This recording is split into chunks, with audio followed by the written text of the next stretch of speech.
great interviewees or interviewers on this football team. First of all, let's just talk about. There you go. Thanks, Bob. Let's just talk about what you saw after seeing the tape on Saturday after that track meet with the Eagles.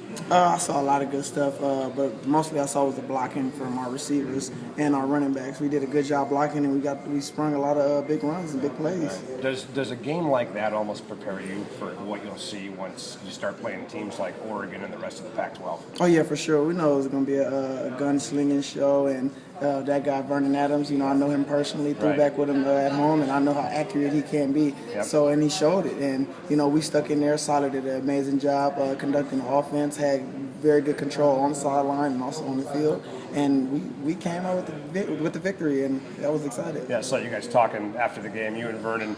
What was the message to him after that game was over?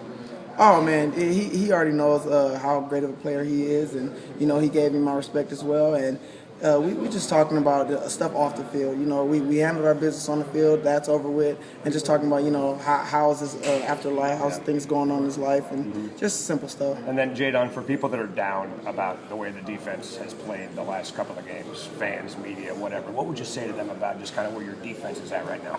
Well, as you can see, we played like 4 true freshman cornerbacks, and they're only going to get better. Desmond Trufant wasn't the best cornerback coming in as a freshman, and he went first round his senior year. So don't get down on us just because a bad game. We win against a veteran team in the Eagles, and we're just going to get better as the season goes along. And you mentioned last week that the chemistry between you and Seiler was unbelievable. You mentioned that you thought Seiler could hit guys blindfolded.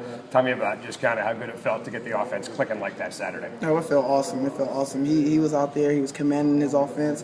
He knew what he wanted to do. We went over the coverages those guys were running, and we were on the same page. And like I said, he was hitting guys in stride. He was hitting guys over the middle, and he did good. What kind of element does Shaq bring to the table offensively when he's out there for you guys? Oh, a big element, because they have to respect the run. And if you respect the run, that means you're going to have to play man-to-man on outside, because you're going to have to stack the box, as you can see, on 66 yards and only 3 carries and 1 touchdown. So, it brings a big element, just like the element Bishop Schenke brought to us. And then before this game with the Illini, how much do you take from last year's game? A lot of guys back from that team, some guys gone, some guys still there. How much do you kind of pick the tape from that game before this game with the Illini? They got a lot of guys back, and that's a good football team. They understand us, and they understand how we run our offense. But it's no different than any other team. We're just going to come out. We're going to play fast as we can. We're going to play physical, because in the Big Ten, it's physical football, ground and pound football. So we're just going to come out and just have fun. And obviously, you guys have had 2 big challenges so far with Hawaii and Eastern, but just the idea of playing a BCS team for the first time this year, and kind of that challenge that is now there.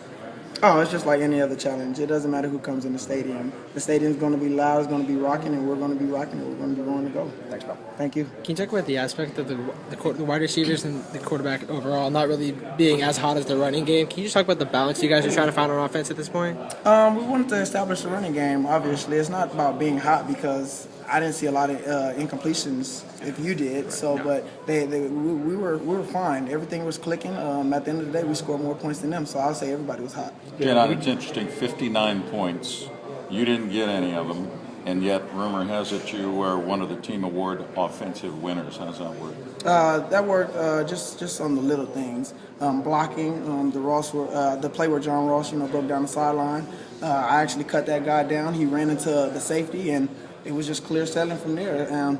I tried to get in there and get some safeties down, out there talking smack, and just doing everything I could do. Big conversions on 3rd downs, just the little things that nobody else sees. And I just came out and just played how I play and let the game come to me. How undervalued is that as part of a wide receiver's game?